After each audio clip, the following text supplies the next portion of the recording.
अमाल की किताब और उसका 7वां बाब और उसकी आयत नंबर बल्कि 20 नंबर आयत से हम पढ़ना शुरू करेंगे और आगे हम जाएंगे। तकरीबन इसकी 10 आयत पर हम गौर करेंगे आज। इसी मौका पर मूसा पैदा हुआ जो नहायत खूबसूरत था। वो 3 महीने तक अपने बाप के घर में पाला गया, मगर जब फेंक दिया गया तो फ़िरौन की बेटी ने उसे उठा लिया और अपना बेटा करके पाला। और मूसा ने मिस्रियों के तमाम अलूम की तालीम पाई और वो कलाम और काम में कुदरत वाला था। और जब तकरीबन 40 वर्ष का हुआ तो उसके जी में आया कि मैं अपने भाइयों बनी इसराइल का हाल देखूं। चुनाचे उनमें से एक को जुल्म उठाते देखकर उसकी हमायत की और मिस्री को मारकर मजलूम का बदला लिया। उसने तो ख्याल किया कि मेरे भाई समझ लेंगे कि खुदा मेरे हाथों से इन्हें छुड़ा देगा, मगर वो ना समझे। फिर दूसरे दिन वो उनमें से 2 लड़ते हुओं के पास आ निकला और ये कहकर उन्हें सुलह करने की तरगीब दी कि ए जवानों, तुम तो भाई भाई हो, क्यों एक दूसरे पर जुल्म करते हो। लेकिन जो अपने पड़ोसी पर जुल्म कर रहा था उसने ये कहकर उसे हटा दिया कि तुझे किसने हम पर हाकिम और काजी मुकर्रर किया? क्या तू मुझे भी कत्ल करना चाहता है जिस तरह कल उस मिस्री को कत्ल किया? मूसा ये बात सुनकर भाग गया और मिद्यान के मुल्क में परदेसी रहा किया और वहां उसके 2 बेटे पैदा हुए। आमीन। इस सारे वाक़े से हम वाकिफ हैं कि बनी इसराइल कौम जो थी मिस्र के अंदर गुलाम थी और मिस्र के अंदर एक ऑर्डिनेंस जारी हुआ है, सरकारी तौर पर एक हुक्मनामा जारी हुआ है कि इसराइलियों के जितने बच्चे पैदा होंगे, खास तौर पर जो लड़के होंगे, उनको दरिया नील में फेंक दिया जाएगा। और उसी दौरान में मूसा पैदा हुआ है। और मूसा जब पैदा हुआ है तो 3 माह तक हमने पढ़ा कि इसके वालिदैन ने इसको छुपाए रखा। और इब्रानियों के खत के अंदर जब हम आगे जाते हैं, इब्रानियों के खत के 11वें बाब के अंदर हम पढ़ते हैं तो वहां पर एक बड़ी खास बात लिखी है कि मूसा के वालिदैन ने मूसा को ईमान से छुपाया था। बादशाह ने हुक्म जारी कर दिया है कि जो भी लड़का पैदा हो उसको मार दिया जाए। आप जानते हैं कि जब बच्चा छोटा होता है वो रोता भी है और बच्चे को आपने रोने भी नहीं देना ताकि इर्द गिर्द के लोगों को ना पता चले। फौजें जो है गलियों में घूम रही हैं ताकि उनको पता चल जाए कि जिस घर में लड़का पैदा हुआ है हम उसको कत्ल कर दें, उसको नील में फेंक देंगे। इन्होंने 3 महीने तक उसको छुपाए रखा है। यह आसान काम नहीं है। बादशाह का भी हुक्म है, इर्द गिर्द के जो पड़ोसी हैं उनसे भी इन्होंने बच्चे को छुपाया है और बादशाह से भी छुपाए रखा है। फिर क्या हुआ? 3 महीने बाद इन्हें पता चल गया कि लो जी, अब बच्चा इतना बड़ा हो गया कि हम इसको मजीद छुपा नहीं सकते। तो मूसा के वालिदैन ने एक बड़ा अहम कदम उठाया है। मूसा की मां ने इसको एक टोकरी में डालकर दरियाए नील में बहा दिया। और यह भी इसका ईमान का कदम था। ईमान का कदम कैसे था कि इसने खुदा से कहा कि खुदावन, जितनी देर तक मैं इसको संभाल सकती थी मैंने इसे संभाल लिया है, अब मजीद मैं इसको संभाल नहीं सकती, सो मैं इसे अब तेरे सुपुर्द कर रही हूं। तो उसने उसको टोकरी में डाल के बहा दिया है। और खुदा की कुदरत देखें कि जिस फिरौन ने उसकी मौत का हुक्म जारी किया है वो उसकी आंखों के सामने पल रहा है, उसके घर में पल रहा है, उसके खर्चे पे पल रहा है और शाही जिंदगी गुजार रहा है। ये खुदा की कुदरत है। एक वक्त तक हालात जो है हमारे हाथ में रहते हैं। हम अपनी मर्जी से अपना जोर लगा लेते हैं, अपनी कोशिश कर लेते हैं, अपने तमाम वसाइल को आजमा लेते हैं। फिर एक वक्त ऐसा आता है जब सब कुछ हमारे हाथ से बाहर निकल जाता है। रेत की तरह, जैसे रेत को हम हाथ में पकड़ लेना तो रेत हाथों से गिरना शुरू हो जाती है, इसी तरह से हालात हमारे हाथों से निकलना शुरू हो जाते हैं। जब हालात हमारे हाथों से निकलना शुरू हो जाएं फिर हम हालात को खुदा के हाथ में दे दें, क्योंकि वो हमारे कंट्रोल में तो रहे नहीं। जब हम हालात को खुदा के कंट्रोल में दे देते हैं तो खुदा हर एक चीज का मालिक है। इंसान होते हुए हर एक बंदे के जराए हैं और वो जराए इंसानी हैं और वो महदूद हैं। मेरे जराए महदूद हैं, चाचू के जराए महदूद हैं, कामिल के जराए महदूद हैं, भाई के जराए महदूद हैं। हमारे अपने ताल्लुकात हैं, हमारे अपने दोस्त हैं और हमारा अपना एक नेटवर्क है जहां तक लोग हमें जानते हैं। उसमें बड़े लोग भी हैं, बाइख्तियार लोग भी हैं, कमजोर लोग भी हैं, लेकिन हमारा एक नेटवर्क है। लेकिन उस नेटवर्क की एक हद है। लेकिन खुदा का नेटवर्क लामहदूद है। जहां पे हालात ना हो, जहां पे वसाइल ना हो, वहां पे खुदा काम करता है, क्योंकि खुदा हालात और वसाइल को खुद पैदा करता है।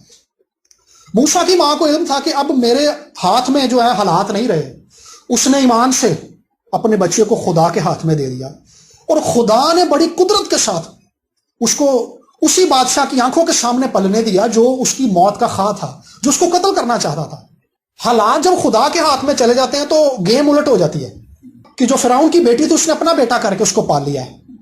अब हमने पढ़ा कि उसने मिस्र में तालीम पाई और मिस्र के तमाम अलूम सीखे, अब वो शहजादों की तरह मिस्र के अंदर पला है। ये खुदा का काम है। सो जब खुदा काम करता है तो खुदा ऐसा काम करता है जो हमारी सोच से और हमारी समझ से बालातर होता है। हम हालात से घबरा जाते हैं क्योंकि हम इंसान हैं, और खुदा कई बार हमें ऐसी जगह पर जाने देता है जहां पर हम हालात के आगे पसपा हो जाएं, हम हालात के आगे सरेंडर कर दें। जैसे फौज सरेंडर कर देती ना, हथियार डाल देती है। खुदा चाहता है कि हम इसी तरह से खुदा के आगे सरेंडर कर लें ताकि वहां से खुदा काम करना शुरू करें। अब्राहम के बारे में लिखा है कि वो बूढ़ा हो गया था लेकिन वो ईमान में ज़ईफ नहीं हुआ था। 100 साल का हो गया है, नाउमीदी की हालत में चला गया है। उसको पता है कि यार 100 साल की उम्र में औलाद नहीं होती, लेकिन खुदा ने जब वादा किया तो उस वक्त तो 75 साल का था। खुदा ने और वक्फा आने दिया और डिले आने दिया अपने वादे को पूरा करने के लिए। खुदा अपने वादे को पूरा करने के लिए नाउमीदी की तरफ उसको मजीद लेकर जा रहा है ताकि खुदा अब्राहम को यह बता दे कि नाउमीदी मेरे आगे नहीं है। जो चीजें हमारे लिए सुपर नेचुरल है वो खुदा के लिए नेचुरल है। सुपर नेचुरल होता है जो इस दुनिया की नहीं है, सुपर नेचुरल वो खुदा के लिए नेचुरल है। सो खुदा के लिए हम उस काम के लिए तवक्को कर सकते हैं जिसको हम खुद नहीं कर सकते। कई बार हम क्या करते हैं, हम चर्च भी जाते हैं, हम खानदान में भी दुआ करते हैं, लेकिन हमारी दुआएं जो होती हैं ना रूटीन की होती हैं। हम बाजार जब सौदा लेने जाते हैं हमें पता होता है कि यार मैंने चीनी लेनी है, मैंने दूध लेना है, मैंने अंडे लेने हैं, मैंने क्या लेना है, मैं बाजार लेने क्या आया हूं। जब हम खुदा की हजूरी में जाएं तो हमें पता होना चाहिए कि मैं आज क्या खुदा से पाने के लिए बैठा हूं। फोकस करके हमने बैठना है। मूसा के वालिदैन ने फोकस कर लिया था कि ये बच्चा बचेगा। उन्होंने यकीन कर लिया था कि ज़बूर के अंदर लिखा है कि वो इंसानी अंदेशों से अपनी हजूरी के पर्दे में छुपा लेगा। खुदा अपनी हजूरी के पर्दे में छुपा लेता, खुदा कवर कर लेता। मूसा असल में खुदा की हजूरी के अंदर कवर कर लिया गया था। हमने अपने हालात को और खास तौर पर अपनी जिंदगी को और अपने फ्यूचर को खुदा की हजूरी में देना सीखना है। हमें अपना फ्यूचर दिखाई नहीं देता। हम जब अपने फ्यूचर को देखते हैं ना तो हम मायूस हो जाते हैं क्योंकि हम अपने जराए को देख रहे होते हैं कि यार नौकरी भी नहीं आएगी, पैसे भी नहीं आएंगे, तो मुस्तकबिल च की होएगा। फिर हम पाकिस्तान के हालात को देखते हैं कि यार महंगाई भी बढ़ी जा रही है, कोरोना भी आ गया है, की होएगा। थोड़े दिन पहले मेरी एक दोस्त से बात हो रही, वो एलेन के अंदर था, यूएई में। वो कह रहा है कि यार यहाँ पे जो चीज 2 रुपए की थी वो 10 रुपए की हो गई है। महंगाई जो है पूरी दुनिया के अंदर बढ़ रही है। सो लोगों का ये जो कॉन्सेप्ट था ना कि लाइफ जो है पाकिस्तान में नहीं है, अब लाइफ बाहर भी नहीं है। कोरोना ने पूरी दुनिया के अंदर एक जैसे हालात कर दिए। सो ये हालात जो हैं इनके वसीला से भी खुदा दुनिया को और लोगों को ये बताना चाहता है कि लोग जहां मर्जी चले जाएं, मैं वहां पे भी मौजूद हूं। सो हमने अपने फ्यूचर को यीशु में देखना सीखना है। यीशु ने जब शागिर्दों को चुना ना तो यीशु ने किसी शागिर्द को यह नहीं बताया कि फ्यूचर में क्या होगा। यीशु ने बस उनको कहा था मेरे पीछे हो गए। हम जब यीशु के पीछे चलना शुरू करते हैं तो यीशु हमें फ्यूचर नहीं बताता। फ्यूचर को हम यीशु के साथ चलते हुए देखते हैं। जब हम खुदा की भलाई को जान जाते हैं कि खुदा भला है, खुदा भलाई करता है, उस भलाई में से हमें यह नजर आता है कि यार मेरी जिंदगी के अंदर जैसे भी हालात आ जाएं, खुदा उन हालात के अंदर अपनी भलाई को जाहिर करेगा। मेरी मदर को जब कैंसर हुआ तो ये मेरे लिए और मेरे खानदान के लिए एक बड़ी शॉकिंग न्यूज थी, क्योंकि एक तो हमारे पास पैसे नहीं थे और अगली बात यह थी कि उस दिन मेरे मामू का तीसरा था, जिस दिन मुझे पता चला कि मेरी माँ को कैंसर हो गया। अब मैंने उस दिन अपनी माँ को भी बताना है और बड़ी बात यह थी कि पैसे ही नहीं थे। शौकत खान हम गए, खैर पता किया, उन्होंने कहा जी 15 से 20 लाख रुपए का इलाज है, पैसे भी नहीं है, अब होगा क्या। अब फिर क्या हुआ, मेरे अब्बू को गुर्दे की दर्द शुरू होगी, मेरी बहन बीमार होगी, मेरा भाई बीमार हो गया। मैं एक दिन सुबह उठता था, अम्मी को डॉक्टर पे लेके गया हूँ, फिर अब्बू को लेके गया हूँ, फिर भाई को लेके गया हूँ, फिर बहन को लेके गया हूँ। रात 2 बज जाते थे, सारा दिन इसी तरह से निकल जाता था। लाइफ जो है आसान नहीं है। मूसा की अगर हम लाइफ को देखें तो लाइफ मूसा की भी आसान नहीं है। पहले उसके वालिदैन ने मुसीबत उठाई है उसको बचाने के लिए, फिर मूसा पर यह बात जाहिर हो गई है कि खुदा मेरे वसीला से बनी इसराइल को रिहाई देगा। उसने अपने भाइयों को, इसराइलियों को यह बताने के लिए कि भी खुदा ने मुझे चुना है, उसने बंदा मार दिया। अब उसने जब बंदा मार दिया है कि लोगों ने उसकी बात का उलट समझा। अब लोगों ने यह समझा कि भाई उसने कहा कि भाई जिस तरह तूने कल मिस्री को मार दिया था आज तू हमें भी मार देगा। मूसा डर के भाग गया। अब देखें وہ ایک ऐशो आराम की जिंदगी छोड़कर बियाबान के अंदर भाग गया, मिदियान के अंदर भाग गया है। 40 साल का था, 40 साल फिर वहां पे रहा है। लाइफ आसान नहीं है, जमीन पर जिंदगी जो है बहुत टफ है, लेकिन इस जमीन पर जिंदगी गुजारने की कुव्वत जो है ये खुदा हमें देता है। तो उन हालात के अंदर जब मेरे फैमिली के अंदर ये सब कुछ चल रहा था तो मैं बहुत दुखी था, मेरे हौसले भी पस्त हो गए थे। मुझे था कि यार पैसे तो है नहीं, होएगा कि। तो खैर पास्टर साहब मेरे घर में आए, सारे हम मेरे घर में जमा हुए। तो पास्टर जसीम ने कहा कि यीशु के मार खाने से हमने शिफा पाई है। तो मेरे दिल के अंदर ये तसल्ली आ गई कि अगर यीशु के मार खाने से मेरी माँ ने, हम सब ने शिफा पाई है तो मेरी माँ ठीक हो गई हुई है। अब इलाज नहीं शुरू हुआ, मैंने पहले से इस बात पर फोकस करना शुरू कर दिया कि मेरी माँ ठीक हो गई है। मैं एक दिन लाइनों पे खड़ा, मैं रो रहा था। मैंने कहा खुदावन मेरी जिंदगी खत्म हो जाएगी, अगर मेरी माँ को कुछ हो गया तो हमारी लाइफ आगे नहीं बढ़ेगी। जैसे मैंने बात की कि हम फ्यूचर को देख के सोचते हैं कि यार कुछ नहीं आगे, डार्क है बिल्कुल। तो खुदा ने उस दिन लाइनों पे मैं खड़ा था, मेरे दिल से कलाम किया कि बेटे मैंने तुझे फतह पाने के लिए बुलाया और तू जाके दुनिया को मेरी फतह का कलाम सुना कि मैं तुझे भी फतह दे सकता हूं तेरे हालात में, मैं उन लोगों को भी फतह दे सकता हूं जो मसाइल के अंदर घिरे हों। सो हमने अपने फ्यूचर को मसीह में देखना सीखना है। मेरी अम्मी का इलाज हुआ, कीमोथेरेपी हुई, मेरी अम्मी अब बिल्कुल ठीक है, 3रा साल है उनको, और शौकत खाना वालों ने लिख के भी दे दिया कि अभी आप बिल्कुल ठीक हैं। इलाज भी उनका टोटली फ्री हो गया। हमने जो टेस्टों के लिए पैसे जमा कराए थे वो भी वापस उन्होंने दे दिए। ईच एंड एवरीथिंग फ्री हो गई। ये खुदा का काम है और कोई सिफारिश नहीं थी, कोई सिफारिश नहीं थी। तो जैसे अब मैंने पहले बात की कि हम अपने जराए पर सोचते हैं कि यार जराए हों, लेकिन खुदा जराए पैदा करता है। और उस दौरान में खुदा ने अजीबो गरीब काम किए हैं। कभी खुदावंद ने मौका दिया तो मैं उस चीज पर भी जरूर बात करूंगा कि खुदा ने उस दौरान में हमारे खानदान को किस तरह से संभाला है।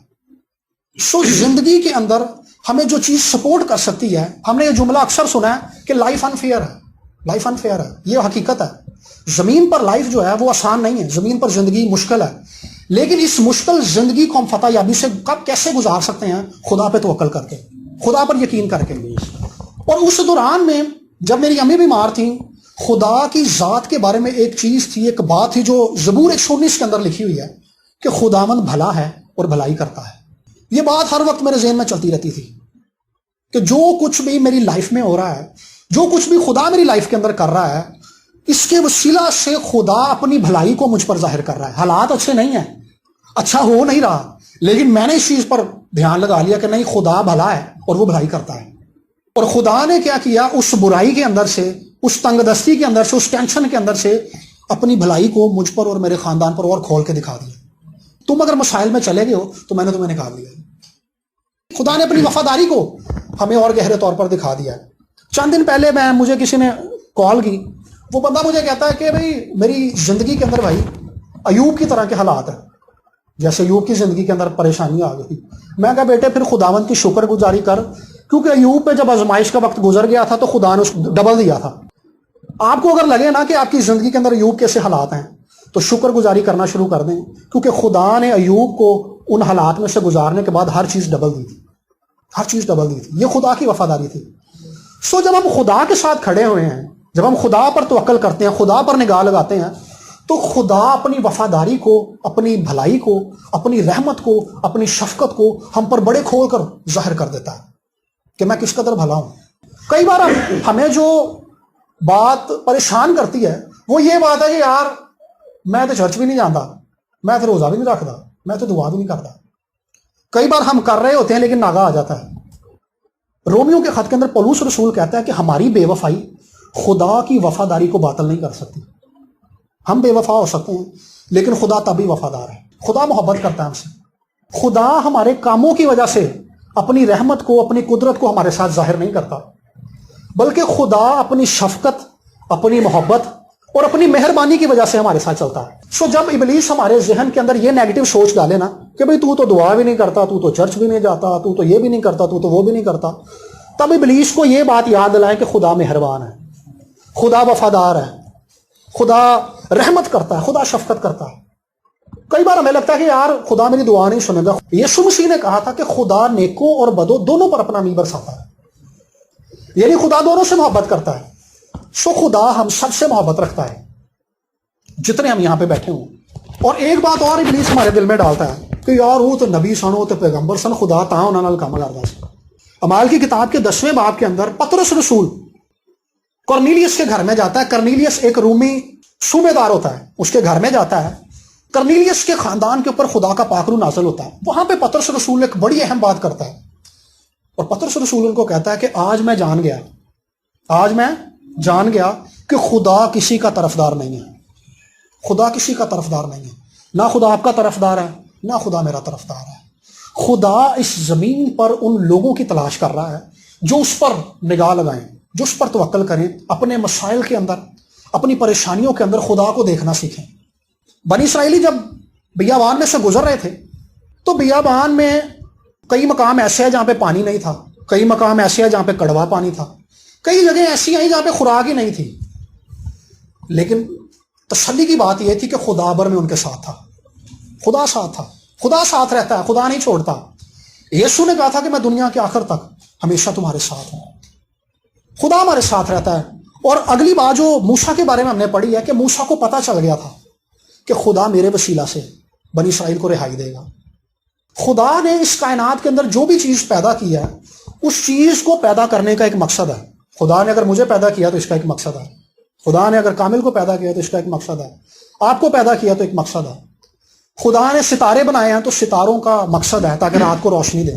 سورج کا ایک مقصد ہے تاکہ تپش دے, اس سے فصلیں پکیں گی, اور اس سے جو جب گرمی بڑھ جاتی ہے تو اس سے پانی بخارات بنتا ہے, پھر بارش ہوتی ہے. تو یہ ایک سائیکلنگ ہے. خدا نے ہر ایک چیز ایک مقصد کے تحت بنائی ہے.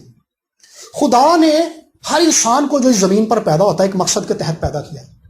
اور موسیٰ جو تھا اس بات کو جاننے میں کامیاب ہو گیا تھا کہ خدا نے مجھے کیوں پیدا کیا. اس مقصد میں موو کرنے کے لیے اس کو 80 سال لگ گئے ہیں. 40 سال مصر میں لگے ہیں, 40 سال پھر مدیان میں لگے, 40 سال بعد یعنی 80 سال کا جب موسیٰ ہو گیا پھر خدا جلتی جھاڑی میں اس پر ظاہر ہوا کہ مصر میں جا, میں نے تجھے اس لیے پیدا کیا. سو خدا نے ہم میں سے ہر ایک کو اس زمین پر کسی خاص مقصد کے تحت پیدا کیا. ہم کئی بار اس مقصد کو جان لیتے ہیں اور کئی بار نہیں جان پاتے. یسایہ کی کتاب کے اندر خدا نے کہا ہے کہ میں نے ان لوگوں کو اس لیے پیدا کیا تاکہ یہ میری حمد کریں. لائف کے اندر پریشانی اور ایب نارمیلٹی تو ہر انسان کی لائف کے اندر آتی ہے, لیکن اس زمین پہ رہتے ہوئے مضبوطی ان لوگوں کو ملتی ہے جو اس انوائرمنٹ کے اندر چلے جاتے ہیں جس کے اندر خدا نے انہیں رکھا ہوتا ہے. مثال کے طور پہ مچھلی ہے, مچھلی کو خدا نے پیدا کیا کہ وہ پانی کے اندر رہے.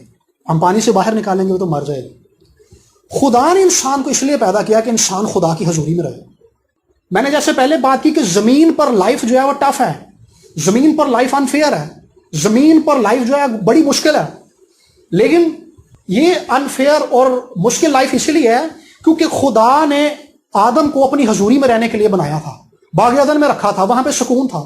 لیکن جب اس نے گناہ کیا تو بیماری بھی آ گئی, ٹینشن بھی آ گئی, پریشانی بھی آ گئی, وہ سکون سے نکال دیا گیا. لیکن جب ہم خدا کے ساتھ زندگی گزارتے ہیں, خدا کو اپنی لائف دے دیتے ہیں, خدا پر نظر لگاتے ہیں, تو خدا اپنی رحمت اور یسوع کے خون کے وسیلہ سے دوبارہ ہماری لائف کو اس ماحول کے اندر لے جاتا ہے جس کے اندر اس نے آدم کو رکھا تھا. مسائل ہماری لائف سے ختم نہیں ہوتے, لیکن ان مسائل کے اندر خدا کا اطمینان ہماری زندگی میں آ جاتا ہے. کئی لوگ کہتے ہیں کہ بھائی یسوع کو آن تو بعد زندگی جو سکون ہو جاتا ہے. سکون اس سینس میں ہوتا ہے کہ خدا ہمارے ساتھ رہتا ہے, مسائل رہتے ہیں. یسوع نے کہا تھا کہ میں اپنا اطمینان تمہیں دیے جاتا ہوں, ویسے نہیں جیسے دنیا دیتی ہے. اور یسوع نے کہا تھا کہ وہ سچائی کا روح تم پر نازل ہوگا جسے دنیا نہیں پا سکتی. تو جو روح القدس ہے وہ سچائی کا روح ہے, وہ یسوع نے ہمیں دیا ہے, اور وہ اس کے وسیلہ سے خدا ہمیں مسیح میں چلنا سکھاتا ہے. سو ہم نے اس زندگی کے اندر اپنی مشکل کے اندر, اپنی پریشانیوں کے اندر خدا پر نظریں لگانا سیکھنی ہے, اور اپنی زندگی کو اس انوائرمنٹ کے اندر لے کر جانا ہے جس میں خدا نے ہمیں رکھا ہے. بیج جو ہے, بیج زمین کے اوپر نہیں پھلتا. بیج کے اندر ہم چاہتے ہیں نا کہ اگر آم کی گٹھلی ہے تو اس کے اندر سے درخت نکلے تو ہمیں ضروری ہے زمین کھودیں اور گٹھلی کو زمین میں بوئیں, اور پھر کچھ دنوں کے بعد ایک کچھ پودا نکلنا شروع ہوتا ہے, پھر وہ درخت بنتا ہے. اسی طرح سے ہم جب تک اپنی زندگی کو اس ماحول کے اندر نہیں لے کر جائیں گے, جیسے بیج کا ماحول جس میں وہ پھلتا ہے وہ زمین کے نیچے ہے, جب تک ہم اپنی زندگی کو اس ماحول میں نہیں لے کر جائیں گے تب تک ہماری زندگیاں خدا کے لیے پھل نہیں پیدا کر سکتی, تب تک ہماری زندگیاں باعث برکت نہیں ہو سکتی. لیکن خدا کا ہم سبوں کے لیے یہی منصوبہ ہے کہ ہم اس زمین پر ایک فتح یاب زندگی گزاریں. ایک ٹیچر تھا, اس نے اپنے اسٹوڈنٹ سے ایک دن کہا کہ بیٹا آپ نے اطمینان کی تصویر بنا کے لانی ہے, ایک ایسی تصویر بنانی ہے. وہ مصور تھا, مصوری کی کلاس تھی, ڈرائنگ کی کلاس تھی. اس نے اپنے اسٹوڈنٹ سے کہا کہ بیٹا آپ نے ایک ایسی تصویر بنا کر لانی ہے جس سے یہ ظاہر ہو کہ اطمینان کیا ہوتا ہے. اگلے دن سارے اپنے اسائنمنٹس لے کر آ گئے.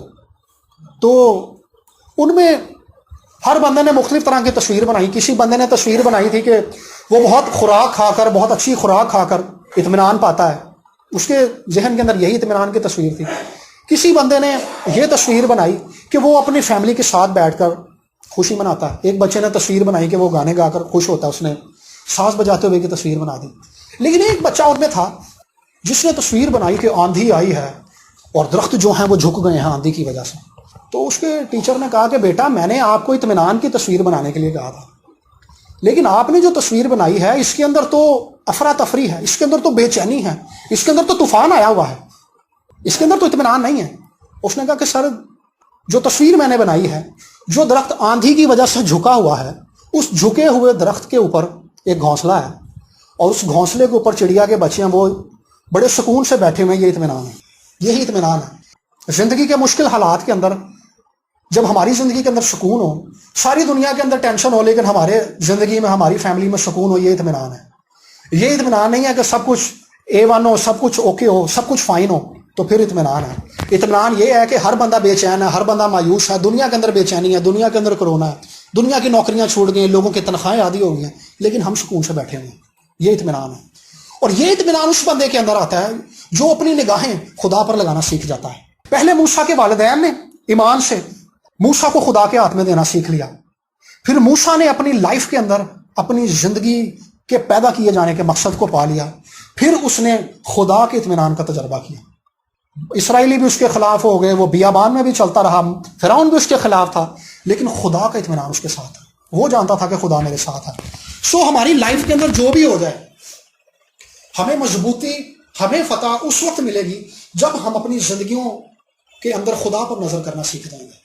آپ بائبل کے کسی بھی ہیرو کو اٹھا کر دیکھ لیں, داؤد کو دیکھ لیں, یوسف کو دیکھ لیں, دانیل کو دیکھ لیں, جداؤن کو دیکھ لیں, کسی بھی بندے کو دیکھ لیں, موسیٰ کو دیکھ لیں, ابراہم کو دیکھ لیں, ان کی لائف کے اندر پریشانیاں رہی ہیں. ایون کہ یسوع مسیح کی لائف کے اندر سے پریشانیاں ختم نہیں ہوئی. یسوع بیابان میں بھی رہا ہے, اور یسوع نے صلیبی دکھ بھی سہا.